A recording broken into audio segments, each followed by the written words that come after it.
Pilot tells black girl to stop pretending. She's rich freezes when her name appears on the jet side. Have you ever heard a single remark that instantly changed the way you saw someone? A casual comment that revealed a hidden prejudice only to backfire in the most dramatic way possible. Today, we're diving into a story of power and pride, ignorance and privilege, where a pilot can't help but judge a young black woman who dares to dream big. He scoffs at her every move, convinced she's playing make-believe about her wealth and status. Little does he know, destiny has a plot twist waiting just around the corner. Get ready for a shocking tale that will turn the tables and knock the breath out of anyone who dares to underestimate another. A warm summer breeze floated across Atlanta's Hartsfield-Jackson International Airport, ruffling the edges of every plastic seat in the private lounge area. The smell of fresh coffee lingered, competing with the hum of jet engines and the squeak of rolling suitcases. Among the expanse of marble floors and glossy black chairs, an 18-year-old young woman named Nia Simmons paced anxiously, her phone clutched tightly in her hand. Her hair was intricately braided, pinned back in a neat bun, and her favorite book, I Know Why the Caged Bird Sings, peeked out of her small tote bag. Nia was waiting for a flight that wasn't your average commercial airline venture. Today, she was scheduled to fly on a private jet, a new Gulfstream 700 that she had been told her father's company had just purchased. She'd never seen it. She had never even taken a single step aboard a private jet in her life. Yet there she was, excited and nervous about heading to London for a summer spent shadowing the top executives at her father's multinational consulting firm. Nia's father, David Simmons, was a business phenomenon. Self-made, he had grown a small financial consultancy into a global powerhouse. She heard others speak of him as though he were a legend. Clients praised him for his fairness. Employees adored him for his empathy. Despite his success, he'd never turned into a cold corporate figure, but stayed humble and quiet, still remembering his roots in a struggling neighborhood of Chicago. He had insisted that, until Nia reached 18, she would experience a normal life. No diamond shoes or extravagant parties, no chauffeured rides to high school. The plan had been to ground her firmly so that she would comprehend both the privilege and the responsibility of wealth. So Nia spent most of her life just like anyone else. She'd attended a public school, participated in extracurriculars, had chores at home, and babysat the neighbors' kids on weekends. She was grateful to her father for teaching her the value of hard work and empathy. Yet even with her relatively normal upbringing, she couldn't help but be aware that people sometimes looked at her oddly when they discovered who her father was. On a few occasions, she'd endured not-so-subtle comments about whether she belonged in certain spaces or was just faking it. The remarks stung every time. Still, she persevered, knowing that soon enough she would be forging her own path in life. Now, as she paced in the posh private lounge, wearing comfortable jeans and a pastel cardigan, she looked around at the sea of high-heeled, suited individuals and felt out of place once again. She silently rehearsed lines for her father's upcoming corporate internship, trying to cultivate the confidence she knew she'd need. If she was going to follow in his footsteps, she had to learn how to walk the walk. But it wasn't going to be easy. After all, the corporate world was notoriously tough, and, as a young black woman, she already had an extra obstacle: cynicism from those who would judge her at first glance. Captain Todd Mitchell had seen it all, or so he liked to believe. He was a veteran pilot with over 25 years of flying experience, primarily with commercial airlines. Recent changes in the airline industry had left him feeling burnt out and unappreciated, so he jumped ship to work for private charter companies that flew the rich and famous. The money was certainly better, and he prided himself on a top-notch safety record and a disciplined approach to the job. But there was a side to Todd that wasn't so admirable. He seethed with resentment sometimes, especially toward the spoiled brats he believed he encountered in this world. Why should they get to gallivant around on Daddy's dime while he had to endure nerve-wracking flights through thunderstorms? He believed many of these wealthy kids were all flash with no substance. He saw them as individuals who had no concept of the value of a dollar or the sweat that went into earning it. As Captain Todd headed toward the pilot's lounge, he noticed a slender black girl standing near the reception desk of the private flight area. She looked young, no older than 18 or 19, and her attire was casual. No flashy handbag, no bodyguard, no entourage. Another one trying to play in big leagues she doesn't belong to? Todd wondered cynically. The lounge attendant waved Todd over, pointing to Nia. "She's with the Simmons party," the attendant explained. "Here to take the new Gulfstream 700 to London." "The Simmons party?" Todd repeated. He recognized the name. David Simmons was rumored to be purchasing a brand new jet for his business travels. "The boss man is supposed to be here, right, Mr.?" "Simmons will arrive shortly," the attendant confirmed. "In the meantime, his daughter is waiting." "She'll be flying with you today," he nodded, giving Nia a curt glance. She offered a friendly smile, but Todd's mind was already churning with cynicism. He didn't like how casually she was dressed. He didn't like how her braided hair was pinned. He noticed her scuffed sneakers. Rich kids wear expensive shoes, not those battered things, he thought. Todd decided she must be a tag-along friend, or maybe she was fishing for a chance to say she flew on a private jet. Could it be possible that this scuffed-up teenager was David Simmons's daughter? He had never met David or his family personally. He only knew the name because the entire private charter industry had been abuzz about the new 700 purchase.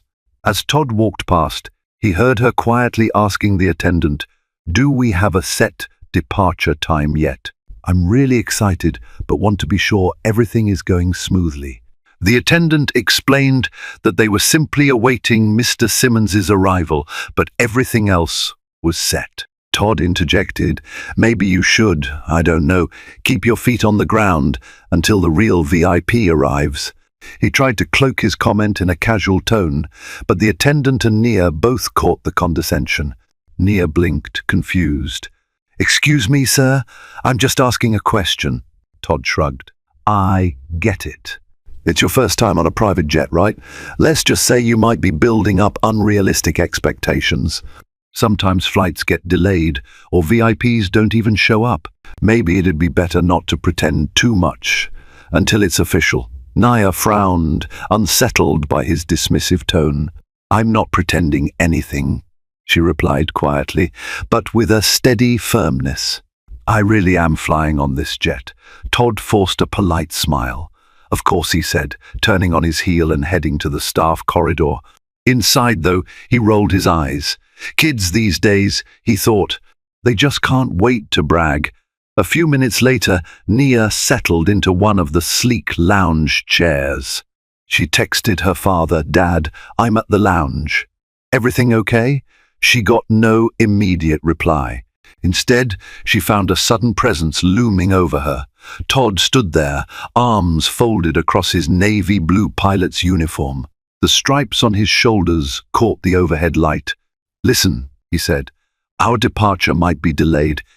If you're just here to hang around, I'd appreciate it if you stay out of the way. Our ground crew is bustling with preparations." Nia was taken aback.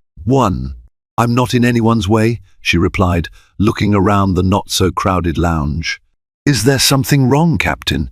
He gave her a scrutinizing once-over. "Are you sure you're with the Simmons party?" She stiffened. "I'm positive," he laughed under his breath.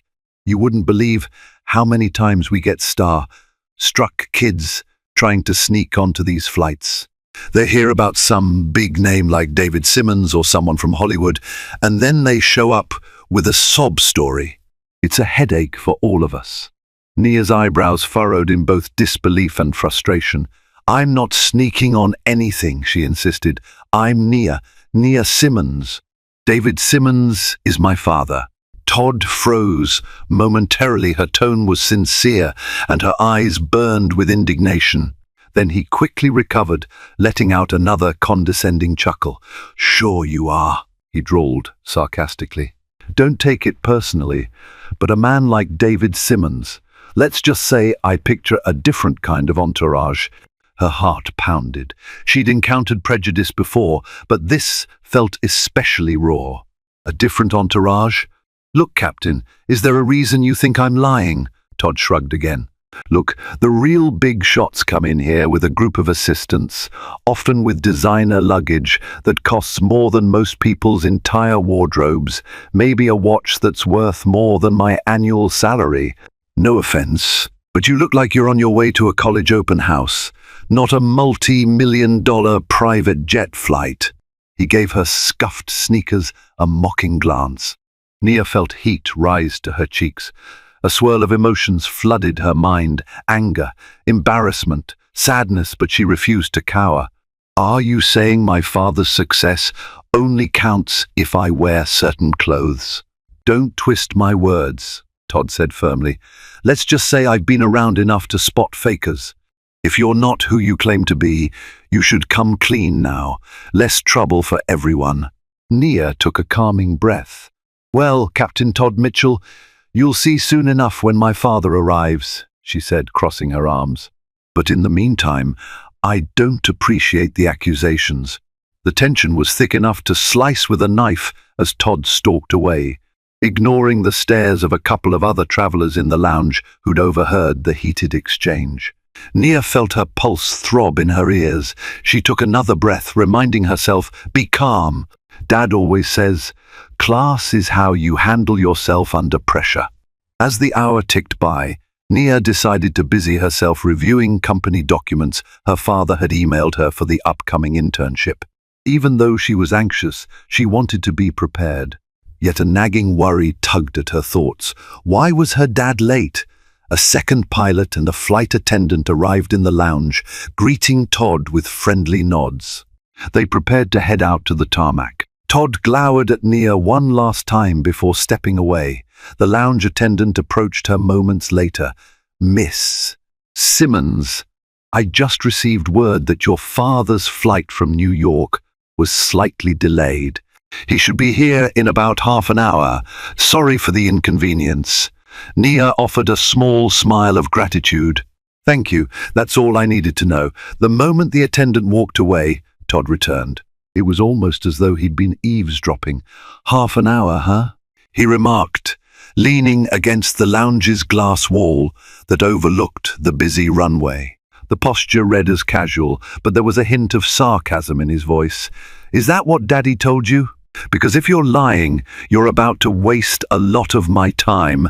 Nia clenched her jaw. Look, I'm not lying. We have the new Gulfstream 700 waiting.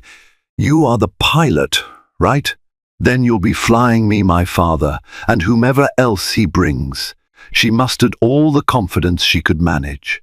I've been waiting here for 2 hours. If anyone's wasted time, it's me, Todd smirked. Could have fooled me. You don't exactly fit the mold for a girl about to hop on a multi-million-dollar private jet. Where's your staff? No personal assistants? Security detail? Press coverage? David Simmons is a big name. You sure you're not just a friend tagging along for a joyride? Nia shook her head, exasperated. He's my dad, she emphasized again. He likes to keep life simple. No paparazzi, no constant bodyguards in suits. Does that surprise you? He shrugged. I guess I expected more flair, more presence. Nia wanted to say so many things in that moment about his narrow assumptions, about how not everyone flaunted wealth, about how some folks had the decency to keep a low profile, but she knew anything she said would bounce off his arrogance. So she turned her focus back to her phone, hoping this bizarre confrontation would end. But Todd seemed determined to push. You know, this line of work has taught me to sniff out the truth. People come up with all sorts of elaborate acts. If you're not the real deal, best you admit it now before we find out, and security escorts you off the premises. I've seen it happen. Stop accusing me, Nia snapped, exhaling. I have no reason to fabricate any story. Once my father arrives, you'll know the truth. The pilot gave a non-committal grunt and walked away. Nia felt exhausted by the hostility. Stay calm, she told herself again. He'll eat his words soon. The next half hour felt like an eternity. Nia scrolled through her phone, half reading the corporate documents, half messaging her friend about the surreal experience she was currently living. She described the pilot's condescending attitude, how humiliating it was to be doubted like that. Her friend typed back, "He'll regret it. He messed with the wrong girl." That small bit of validation comforted Nia. Finally, just as the attendant had promised, David Simmons breezed in through the tinted glass doors. He looked every inch the confident executive, though there was no flamboyance to it, no gold watch, no cluster of assistants. He walked with purpose, wearing a well-cut suit that fit his tall frame and carried only a single briefcase. He spotted his daughter immediately. "Nia, sweetheart," he called, wrapping her in a warm hug. "I'm so sorry I'm late. The plane from New York ran into a weather delay." Nia exhaled with relief. "No worries, Dad. I'm just glad you're finally here." Their display of affection drew some glances from the staff. No one would question that they were indeed family. Todd, who happened to be walking through the lounge at that moment, slowed his pace. She caught a glimpse of confusion flickering across his face. She met his eyes squarely, her gaze screaming, "Told you so." David Simmons escorted his daughter toward the attendant's desk to confirm the final details before departure. "Is the 700 ready?" he asked the attendant. "Yes, Mr. Simmons," the attendant replied with a gracious smile. "The plane has been fueled, the crew is on standby, and we're good to go whenever you are." Todd was forced to linger there, listening. His cheeks reddened, but he managed a quick nod at David Simmons. "Good afternoon, Mr. Simmons. Welcome. I'm your pilot for the trip to London." "Excellent," David said politely, extending his hand. "I'm David Simmons. This is my daughter, Nia." Todd forced a professional courtesy and shook David's hand, then turned stiffly toward Nia. "My apologies for the confusion earlier," he said, not sounding apologetic at all. "Glad you made it, sir." Nia pursed her lips, feeling the tension coil in the air. Her father didn't appear to notice he was busy clarifying final flight times with the lounge staff, eager to get in the air. David, Nia, and Todd, along with the second pilot, co-pilot, and a flight attendant, walked onto the tarmac under the glowing afternoon sun. The 700 glistened in the sunshine, its sleek metallic frame an engineering marvel. The name of David's holding company, Simmons Global Consultants, was elegantly emblazoned on the jet's tail. But that wasn't all. Along the side of the fuselage, in distinctive lettering, read NIAS Dream. It was a surprise. David had orchestrated. He had decided to name the plane in honor of his daughter, hoping to encourage her to chase her own ambitions, to remind her that nothing was out of reach. The company name was small compared to that single phrase, NIAS Dream. Nia froze.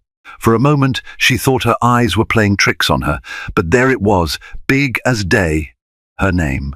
On the side of a brand new Gulfstream 700, she felt tears prick at the corners of her eyes, a whirlwind of emotions surging. Pride, love, astonishment. David turned to Nia, his expression shining with fatherly affection. "Surprise," he said, smiling sheepishly.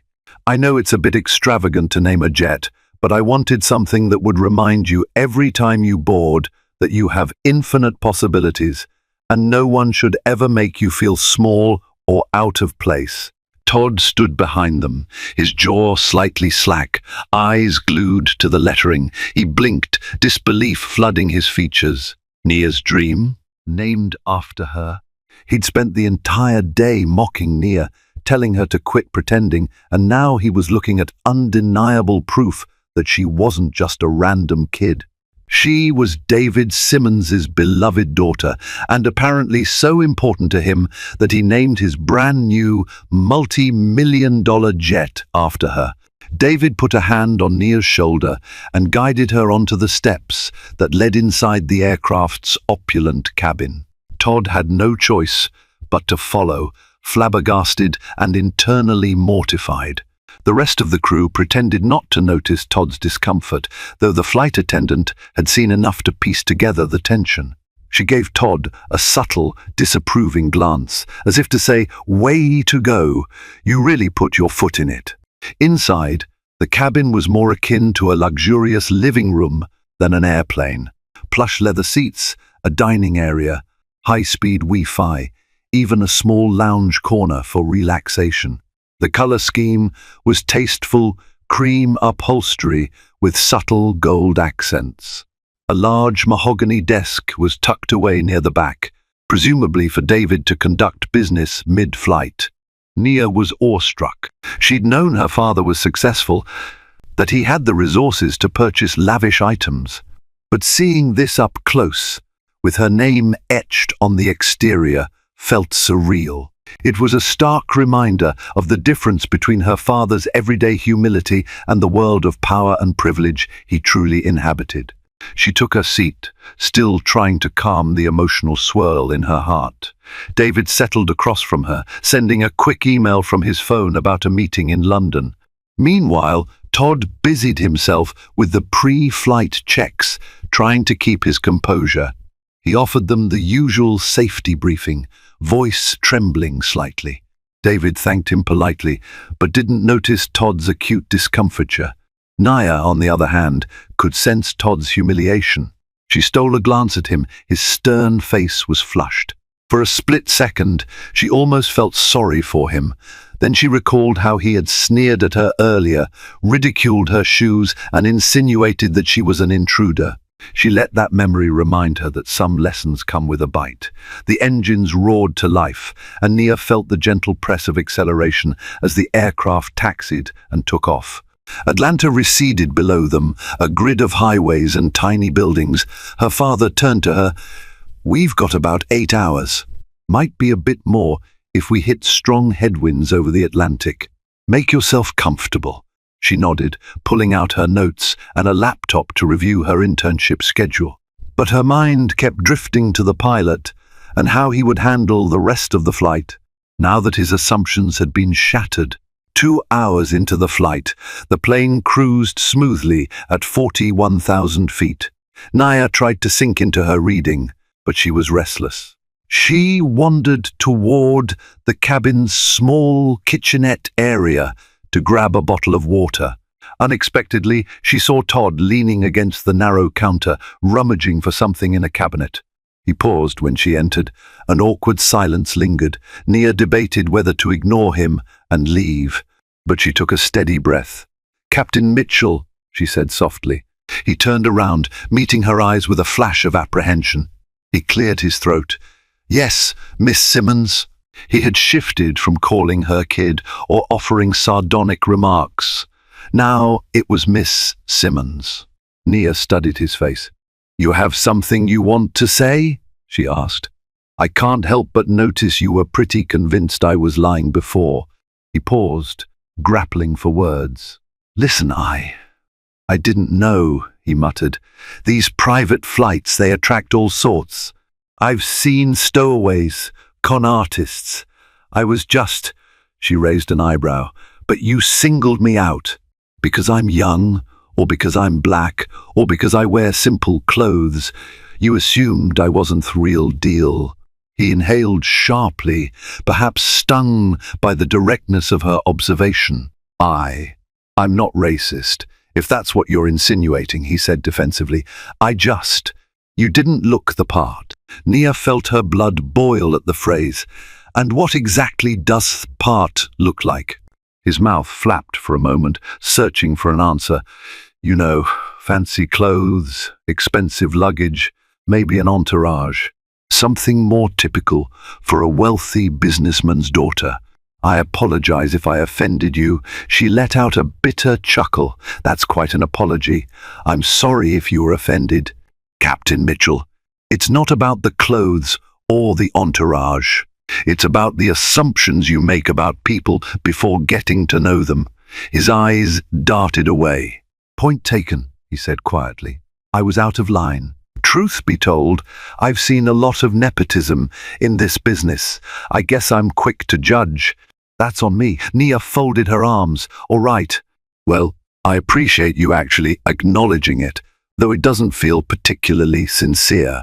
In any case, we'll be sharing this plane for the next several hours, and I'm going to be flying back and forth quite often since I'm interning in London this summer. So let's keep this professional, please. He nodded uncomfortably. Understood, Miss Simmons. Nia grabbed her water and left him to stew in his thoughts. She felt a surge of empowerment at standing her ground. The pilot's discomfort was a small victory, yet in truth it was more than that. It was a reminder that she deserved respect, no matter how she dressed or how young she was. After an otherwise uneventful flight across the Atlantic, the aircraft descended over the patchwork fields and winding roads of England. London's skyline appeared in the distance, a mosaic of ancient spires and modern skyscrapers. Nia felt her heart flutter with excitement. She'd been to London once before with her father, but only briefly. This time, she would spend a whole summer immersing herself in the corporate environment and exploring the city's rich history and culture. When they touched down and taxied to a private hangar, a small team of David's London-based associates stood ready to greet them. The doors opened and a flight attendant laid out the steps. David disembarked first, shaking hands with the associates. Nia followed, blinking in the mild, overcast English daylight. She heard the hush of the ground crew around her and felt Todd's presence behind her as he finished his post-landing tasks. She turned to see him, meeting her gaze briefly. Then he walked away to confer with the co-pilot. She wondered if, from this moment on, he would change how he dealt with people who didn't look the part of the wealthy. Part of her doubted it. Some prejudices are stubborn. Still, as she and her father were ushered into a waiting limousine, Nia let out a long breath. That flight had been more emotionally draining than she'd expected. She was glad it was over. And ironically, it was only the beginning of her grand adventure in London. Settling into London life took a few days.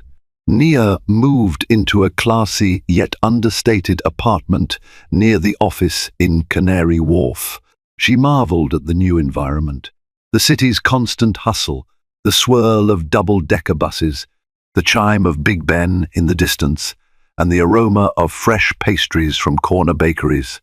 Her father's company, Simmons Global Consultants, occupied several floors in a tall glass building. On her first day, she walked through the doors in a pencil skirt and blouse, determined to look professional. She was greeted by staff with warm smiles and welcomes. She was Mr. Simmons's daughter, yes, but also an eager new intern. In meeting after meeting, she absorbed everything: marketing strategies, data analytics, client relations, even how to handle cross-continental conference calls at odd hours. Her assigned mentor was a sharp-minded woman named Priya Mehta, a senior executive at the London office. Priya was straightforward, patient, and seemed genuinely excited to show Nia the ropes. "We'll rotate you through different departments," Priya explained on the first day. "We want you to get a feel for every facet of the business. You'll be shadowing me for the strategic projects, but you'll also spend time in finance, HR, and marketing." Nia nodded, thankful for the thorough approach. She wanted to understand the business from the ground up, just as her father had done. In the evenings, David and Nia would share dinner, discussing her experiences. It felt more like they were colleagues than father and daughter sometimes, but she cherished that dimension to their relationship. Meanwhile, Todd Mitchell's insulting behavior lingered in the back of her mind like an annoying thorn you don't quite forget. However, Time moved on, and Nia's summer grew busier. She occasionally flew back to the United States for weekends or to other European cities for client meetings.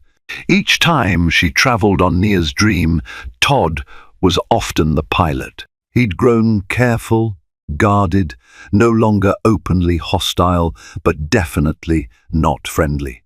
Nia found it easy to keep interactions short and to the point. Little did she know, Todd's resentment was brewing. That initial humiliation he'd experienced in Atlanta had only festered. Every time he saw the words NIAS Dream on the jet, it served as a reminder of his embarrassing miscalculation. He loathed the notion that he had to pilot a plane named after a teenager he'd once belittled. It was a direct blow to his pride. He might have apologized superficially, but deep inside, he was waiting for a chance to reverse the power dynamic. Midway through Nia's internship, she accompanied Priya and a small team to Budapest for a high-stakes negotiation with a potential European partner. If successful, it would be one of Simmons Global Consultants' largest acquisitions in years, expanding the firm's reach in Eastern Europe. David, who was tied up with other obligations, entrusted Nia to tag along, observe, and learn. It was a significant show of faith in her, and Nia wanted to do her father proud. The flight from London to Budapest was supposed to be a short one. Todd Mitchell was at the helm again. The takeoff was smooth, the morning sun slicing through the clouds as they headed east. Nia sat beside Priya, reviewing last-minute meeting notes. Suddenly, about half an hour into the flight, Todd's voice crackled over the intercom. "Ladies and gentlemen, this is your captain. We're experiencing an unexpected mechanical issue that requires immediate landing. We'll be diverting back to London City Airport. Apologies for the inconvenience." Nia and Priya shared a concerned glance. A mechanical issue on a brand new X700? It was possible, but extremely rare. "We can't miss the meeting," Priya muttered. "We're on a tight schedule. If this deal doesn't go through—" "I know," Nia whispered, buckling her seatbelt as they began a sharp bank. She felt a pang of dread. Was the plane truly unsafe, or was this something else? They landed at London City Airport, where the ground crew and maintenance personnel swarmed the plane. Todd stepped off the cockpit, looking grim. "We detected an engine alert. I'm afraid we can't continue until it's cleared," he informed the passengers. Priya's face fell. "This is a brand new plane," she said. "Engine alert? Can the maintenance team fix it quickly?" "We need to be in Budapest by noon." The pilot shrugged. "Safety first," he said flatly, not meeting anyone's eyes for too long. Nia felt something was off. Todd looked almost smug, like a cunning cat that had cornered a mouse, but she had no proof of wrongdoing. At best, she could only suspect that Todd might be orchestrating a delay. Why would he do that? Priya scrambled to arrange an alternative flight, but it was too last minute. Most private jets were booked out. Commercial flights would risk them missing the crucial meeting. Frustration loomed. An hour passed. 2 hours. The maintenance team found no engine irregularities, much to the perplexity of the entire staff. They tested the system repeatedly and gave the plane a clean bill of health. "Captain, we can't find any fault," the lead technician explained. Todd rubbed his chin. "Better keep checking," he insisted. "I saw an alert on the cockpit panel." Priya's phone rang. The Budapest partners were waiting. If they didn't arrive soon, the entire negotiation might fall apart. Desperate, Priya found a separate charter that could fly them out of Heathrow. It would still likely make them late, but it was better than waiting indefinitely for Todd to sign off. As Nia boarded the alternative plane with Priya, she looked over her shoulder at Todd, who stood in front of NIAS Dream with a vaguely triumphant expression. She couldn't help but wonder if this was his twisted form of payback. In Budapest, Priya's negotiations were tense from the start. They arrived late, rushed, and stressed. The potential partners, disgruntled by the delay, demanded concessions. The entire discussion almost derailed. Only Priya's calm expertise and skillful diplomacy saved the day. Nia offered a couple of suggestions from her vantage point, surprising the group with her perceptive questions. After hours of intense debate, they managed to salvage the deal. They parted ways with cautious optimism. When they finally returned to London, exhausted, Nia discovered that NIAS Dream was cleared for flight less than 2 hours after they had departed for Heathrow. No serious malfunction found, the maintenance documents read. Todd's official note was that the cockpit sensors had malfunctioned, giving him a false alarm. Nia felt anger simmer inside her. A false alarm? Or pilot sabotage? She decided not to mention it to her father yet, but the possibility gnawed at her. If Todd had forced them into a diversion out of spite, that would mean he endangered the negotiations and cost the company money, time, and reputation merely to fuel his bitter pride. For the next few weeks, Nia traveled around Europe and occasionally back to the US. Sometimes on NIAS Dream, sometimes on other charters, if scheduling required. The sense of normalcy returned, though tension lingered in the background. She mostly avoided Todd, not wanting another confrontation. The other pilot who sometimes flew her father seemed polite and professional, but the seeds of suspicion about Todd's intentions grew roots. A second suspicious incident occurred on a flight from Rome to Paris, when Todd again claimed a fuel sensor malfunction that forced a refuel in Milan. Maintenance found no anomalies afterward. The delay caused David Simmons to miss a high-profile networking event in Paris. Still, no one had definitive proof of wrongdoing, and in corporate environments, accusations without evidence often do more harm than good. So Nia and her father quietly collected data maintenance logs, patterns of Todd's technical issues, flight schedules. They began to realize that these malfunctions always seemed to happen when Nia or David had an especially important event. The final straw came one crisp afternoon in late July, a month before Nia's internship was scheduled to end. She and David were set to fly from London to Berlin for a massive tech conference where David was a keynote speaker, and Nia was to give a short talk on youth empowerment and diversity in the corporate sphere, her first official speaking engagement. She'd spent weeks perfecting her speech, planning to highlight the importance of inclusive hiring practices, something her father's company championed. They arrived at the private hangar, only to see Todd and the crew standing by the plane, arms crossed. Todd approached David with a contrived look of remorse. "I'm sorry, Mr. Simmons, but we have a cabin pressure warning that we need to check out." David's expression hardened. "Not again, Captain. This plane has been inspected daily. We just had a thorough check last night." Todd shrugged, feigning helplessness. "Sir, the alarm is persistent. I can't fly like this." "We'll need a full inspection. Might take hours. Could be the entire day if the parts need replacement." Nia felt her heartbeat race with frustration. This time, David decided to push back. "Let me see that alert," he demanded, marching into the cockpit. Nia followed, her blood boiling. The cockpit was silent. The instrument panel blinked with the normal array of digital readings. No glaring red alerts signaled cabin pressure issues. David tapped the screen, flipping through system statuses. Everything read normal. He turned to Todd, eyes narrowed. "Where exactly is this warning?"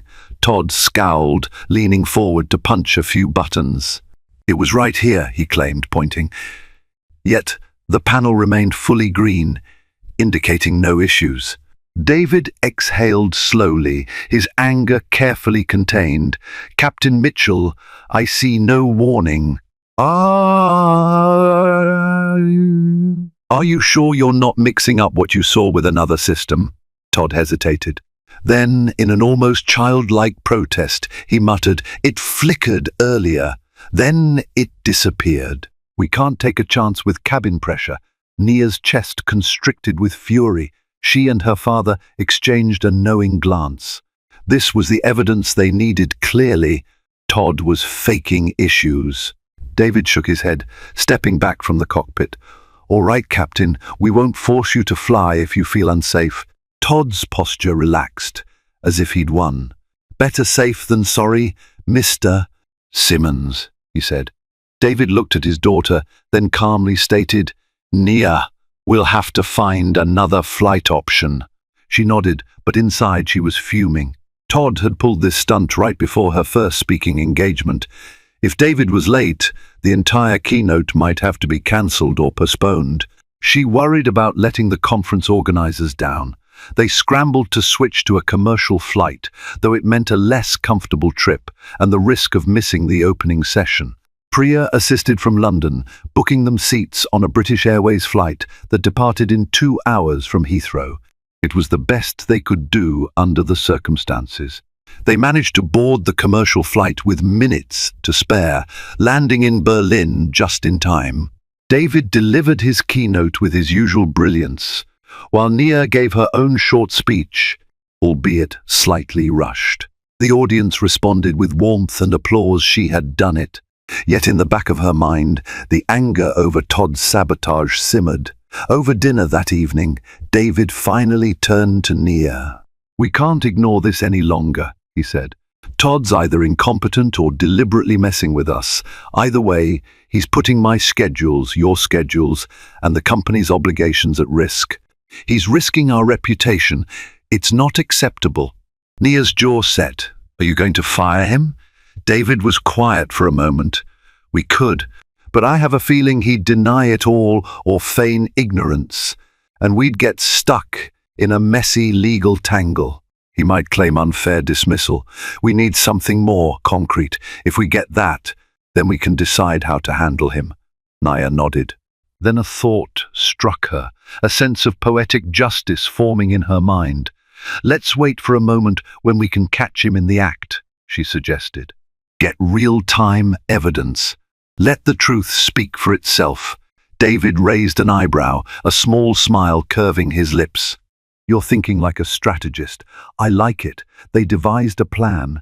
David had an important business trip to Dubai in 2 weeks, which Todd would almost certainly pilot. If Todd tried his sabotage again, they would be ready. They'd use discreet cameras, staff from the maintenance department, and digital logs that tracked the plane's instruments in real time. If Todd claimed a phony mechanical error, the sensors and video recordings would capture him making it up. 2 weeks later, in the early hours of a crisp morning, David and Nia arrived at the private hangar for their flight to Dubai. The plane gleamed under the floodlights, NIAS Dream. The maintenance crew had been instructed to be on standby, the internal system logs rolling. Additional cameras had been fitted quietly in corners of the cockpit and the maintenance bay. Todd was there, looking tense but composed. The flight attendant welcomed David and Nia aboard. Todd did the usual checks. Nia's heart thumped with anticipation. Would Todd do it again? They taxied to the runway, and Nia was beginning to think Todd might have wised up. But just as the jet lined up for takeoff, Todd's voice crackled overhead. "Mr. Simmons."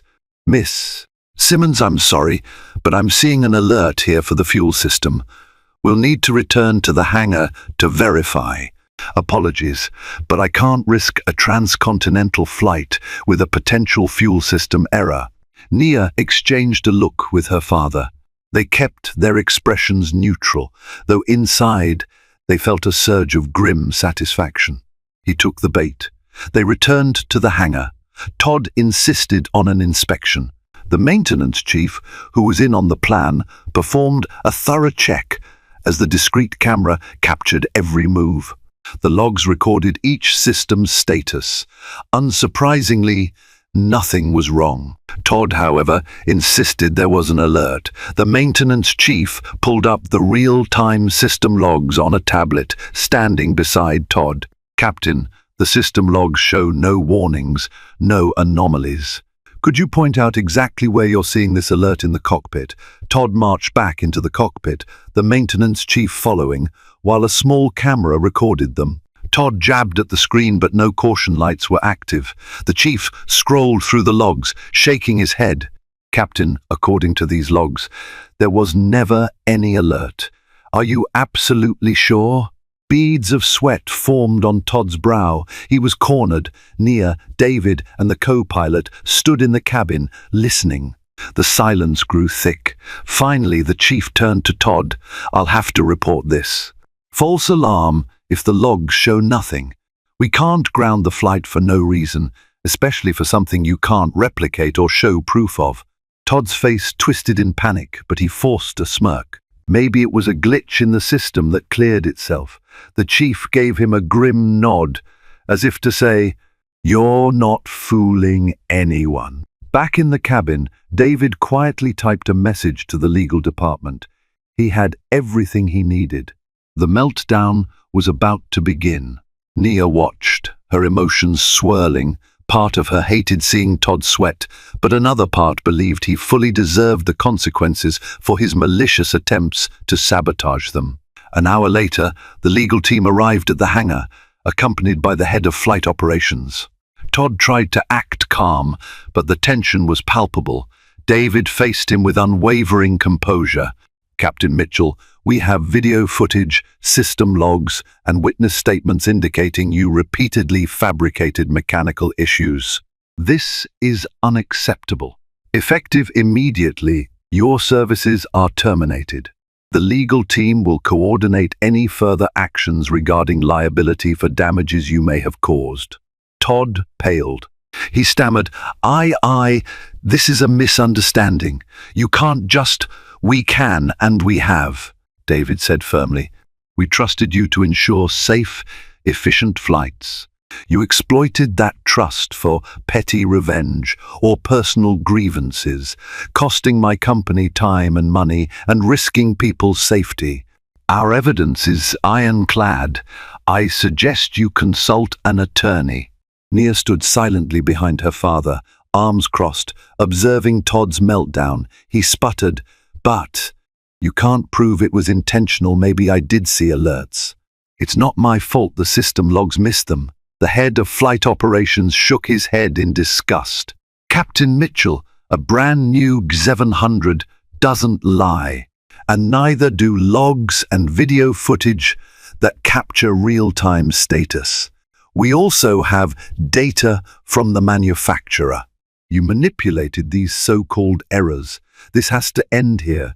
Todd's face morphed from rage to panic to despair. "It's because of that girl, isn't it?" He glared at Nia. "She's the reason. I tried to teach her a lesson, that just because her daddy's rich doesn't mean—" David raised a hand, cutting him off. "That's enough," he said coolly. "My daughter did nothing to you except exist. Your bigotry and your bitterness led you down a path of self-destruction. I'm done talking. Leave." Security personnel stepped forward. For a moment, Todd looked like he might try to argue further, but the presence of uniformed men with unwavering expressions silenced him. He turned on his heel, storming off the aircraft, escorted away from the hangar. Nia felt a complex swirl of emotions: relief, triumph, sadness at how petty some people could be. But mostly relief. It was done. In the days that followed, word spread quickly about Todd's dismissal. In the insular world of private aviation, reputation was everything. Pilots who had soared for decades were only as secure as their last safe flight record. The news that Todd Mitchell had concocted fake mechanical issues to sabotage his employer's schedule was an instant black mark. No airline, no charter company, no private flight operator wanted that liability on their hands. Within a week, Todd was effectively blacklisted. He tried to fight the legal case, but David's attorneys, armed with overwhelming evidence, left no angle uncovered. Todd found himself facing a breach of contract lawsuit for the damages caused by missed business opportunities. He also risked losing his pilot's license if the aviation authorities concluded that he willfully compromised safety. Meanwhile, Nia continued her internship, free of disruptions. The story of Todd's downfall floated around the edges of conversation, but Nia preferred to stay focused on her work. When colleagues hinted at it, she'd shrug and say, "Sometimes people sabotage themselves. It's unfortunate." Her father's approach was equally measured. He let the legal process unfold while making it clear. He took the well-being of his company and his daughter seriously. If Todd was searching for sympathy, he wouldn't find it in the private aviation circles. That was his hard karma hitting back. Months passed. Nia's summer internship had ended on a high note. She returned to the US for her freshman year of college, though she continued to help her father's company on special projects. NIAS Dream remained the family's prized aircraft, carrying them from one corner of the globe to the other now with a new pilot, Captain Rodriguez, whose professionalism and warmth left Nia grateful every time she flew.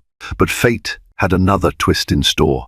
One winter break, Nia and her father were at an airport in Chicago. Nia's grandmother lived there, and they'd spent the holidays together. They were flying commercial this time, just a simple domestic flight to get back to Atlanta. As they waited at the gate, sipping coffee, Nia glanced at one of the bars in the terminal. There, wearing a wrinkled button-down shirt, looking disheveled and worn, sat Todd Mitchell. He was hunched over a glass of water, staring at a job listing on his phone. The shadows under his eyes told of restless nights. A battered suitcase leaned against his stool. David noticed him too. Their eyes met. Todd stiffened, his face flushing. He looked away immediately, as though shamed into invisibility. Nia's heart squeezed with a strange pity. Despite everything, she couldn't help but feel a twinge of compassion. He had dug his own grave with prejudice and sabotage, but it was still sad to see him so defeated. When it was time to board, David and Nia walked past Todd's table. He flinched slightly, as if expecting a gloat or mocking remark. Instead, David simply nodded at him, a silent acknowledgement that Todd was still a human being, if a flawed one. Nia gave him a brief, polite incline of her head, nothing more to say. Then they continued toward their flight, leaving Todd to confront his choices alone. Life resumed. Nia thrived in her college environment, majoring in business administration with a minor in social justice. She stayed close with her father, who occasionally asked for her input on philanthropic endeavors. They worked to create scholarships for underprivileged students, reflecting the journey David himself had taken from poverty to prosperity.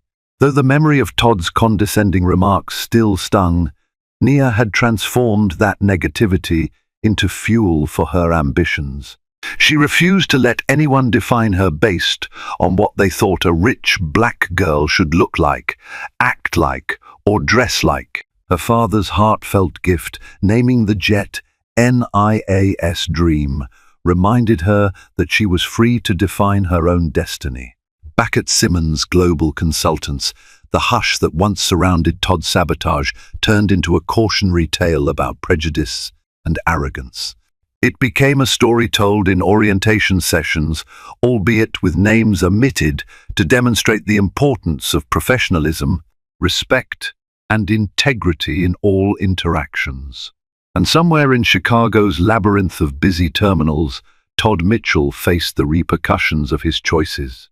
Maybe he found a path to redemption and self-awareness, or maybe he continued to blame the world for his problems. But that was his journey to navigate. As for Nia, she continued to soar both literally and figuratively toward her future. Thank you for joining us in this rollercoaster tale of underestimation, resilience, and karmic justice. From a pilot's dismissive sneers to an epic downfall, this story proves that the truth always rises to the surface, and that those who underestimate others often pay the steepest price. Nia's quiet strength and her father's unwavering support remind us that genuine character and true worth aren't measured by flashy clothes or outward appearances. In a world quick to judge based on stereotypes, remember that dignity and respect will always outlast prejudice. If you enjoyed this story and found its lessons inspiring, please hit that like button. Share it with friends who might need a reminder that appearances can be deceiving, and subscribe to our channel for more uplifting, dramatic tales.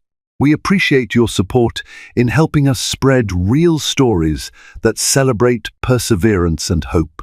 Until next time, keep dreaming big and staying true to who you are.